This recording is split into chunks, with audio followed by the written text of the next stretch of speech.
people are re-looking and re-diversifying the money to different places. I know Singapore is not really a tax haven, but it is a safe haven. Yes.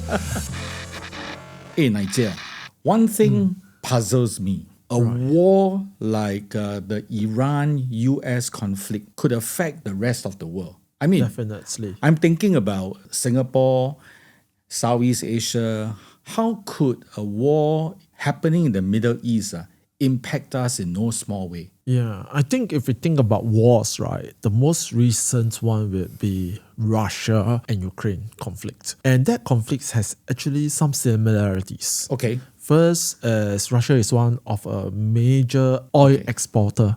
The other one is Ukraine is also a major fertilizer exporter.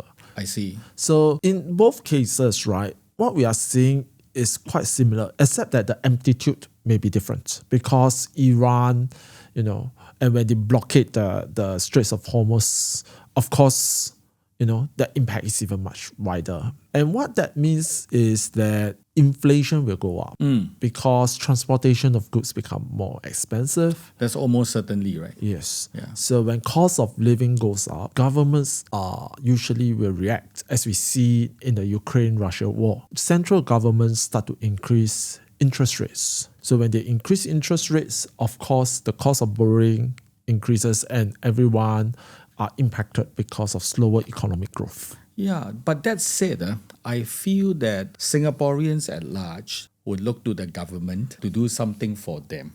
And we are pretty much insulated in that sense. I mean, you just take COVID, for example, right? Sure. The government unlocked coffers and, 100B was made available for rescue packages to Singaporeans. So in a sense, I think we take comfort in that. Yes. But that's not the solution. Because at the end of the day, we need to plan and provide for ourselves. So what do you think some of the tips that we can share to the audience so that they are better shielded, able to help ourselves? This is a very interesting question. I think when we look at the Russian-Ukraine war again, right? Of course, this is not the first conflict.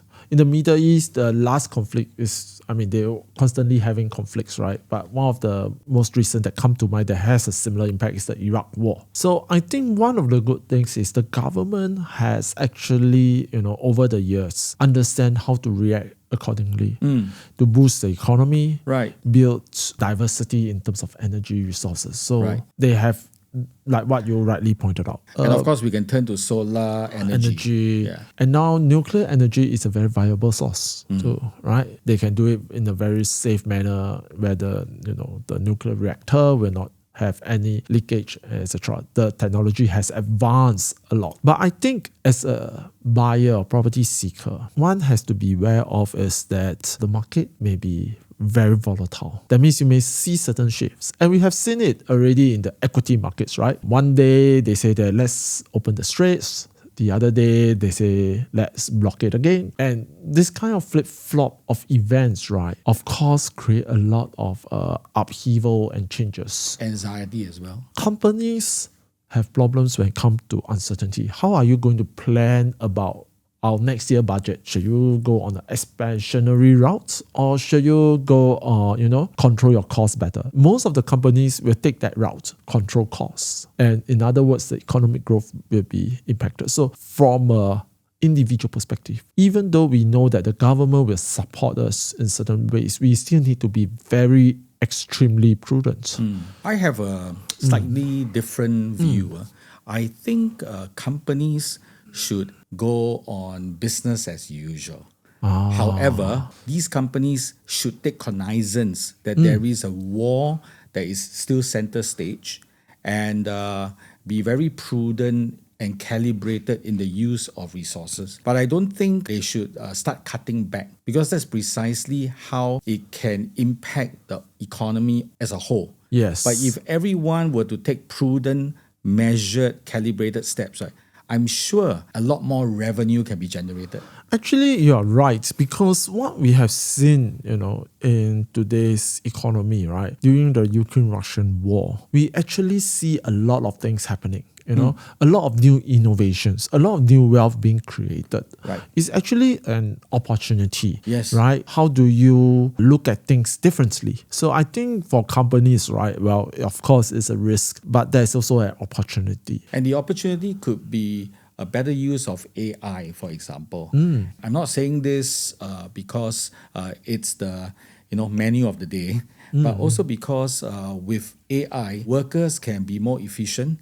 Workers can also find productivity, and therefore will be able to help retain the jobs better. Right. And in that case, when there is a very buoyant employment market, it bodes well for real estate. Definitely. I mean, when we say that buyers, when they think about it, they have to be prudent because we do not know how the companies will react in the macro scale. And I totally agree with you that companies should take this as an opportunity. There's also the part about sustainability that they can take upon because that will make them less reliant on, say, for instance, the resources like natural oil or fossil fuels. On the other hand, I would say if we look at things in a bigger macro scale, because when we use AI, when we try to be more productive, sometimes our lives also become more stressful. We get bombarded with so much information. Right. So sometimes I feel that when people are looking for homes, also look for something that can reduce your mental load. For instance, places, find a home that has certain parks, certain natural amenities. So you don't feel that stress. Yeah. Or near MRT station so that, you are not can commute Yes. You faster to your workplace, right? Right. And then you don't need to spend so much money on traveling via car or Grab, which is all very petrol reliant. So there are ways, I think, when looking into those things. And then you can reduce carbon footprint as well. Yes.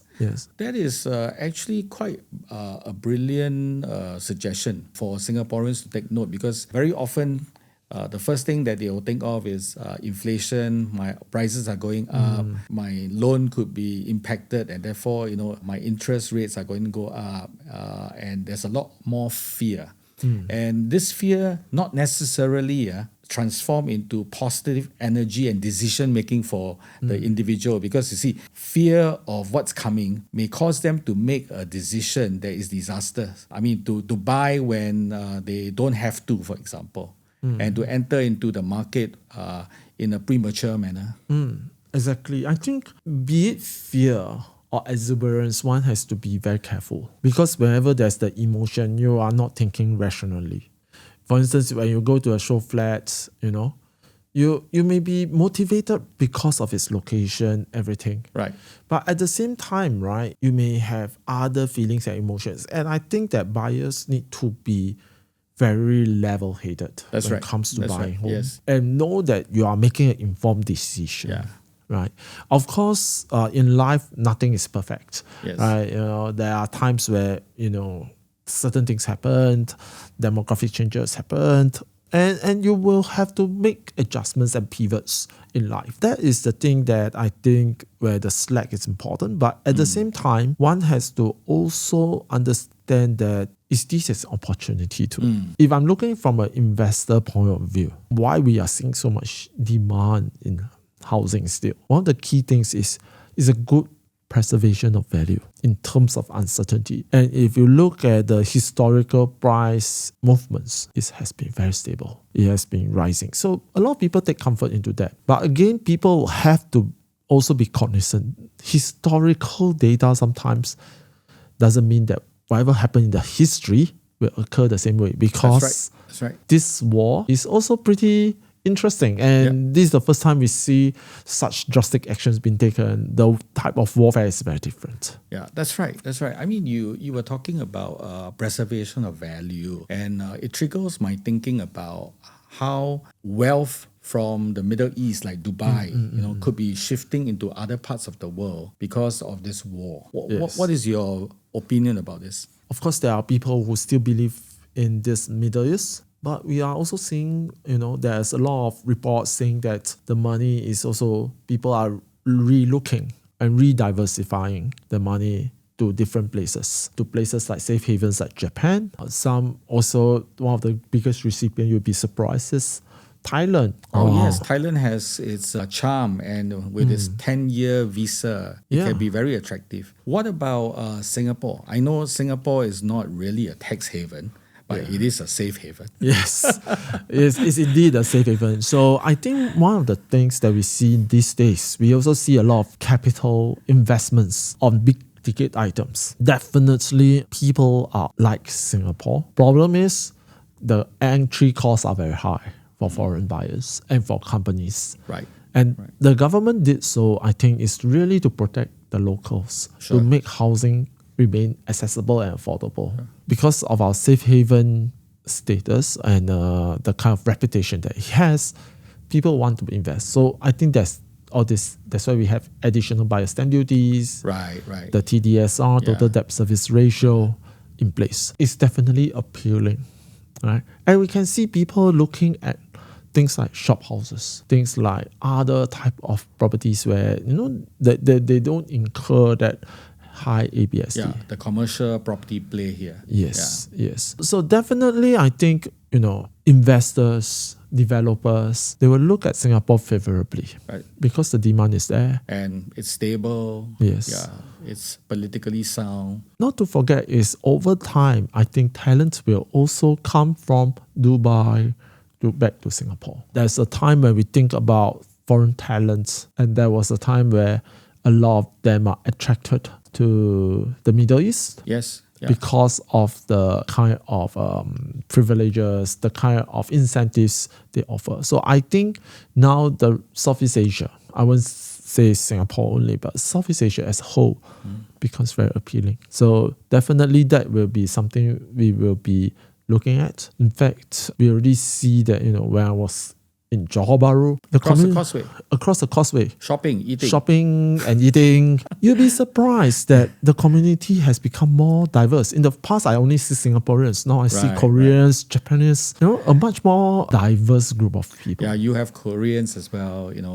JB, and it's really quite inclusive just across the causeway, right? And actually, it's all prepared to welcome the interaction between the two countries. Yes. Yeah, so I believe there's going to be a lot more interaction, a lot more fusion of cultures in the days to come. And coming back to this whole Iran-US war, I'm not sure when they will call it quits, but it seemed like it's going to fester for a long time. I mean, if we look at the Russian-Ukraine war, right now it's at the back of everybody's mind. But but the recently President Zelensky was saying that we probably have to wait for the Iran war to end before the Ukraine-Russian war can have a kind of talks about having a peace deal. So they are taking a break. Yeah, they are still fighting.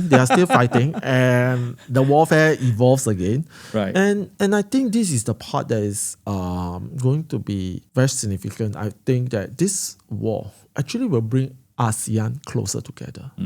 Because there are some regions that require with lack of reserves of oil, so they went into state of emergency. And I think there will be more memorandums, to help each other. I think in the future there will be more collaboration in terms of energy sources. So it spells well for the whole region. There will be more talent.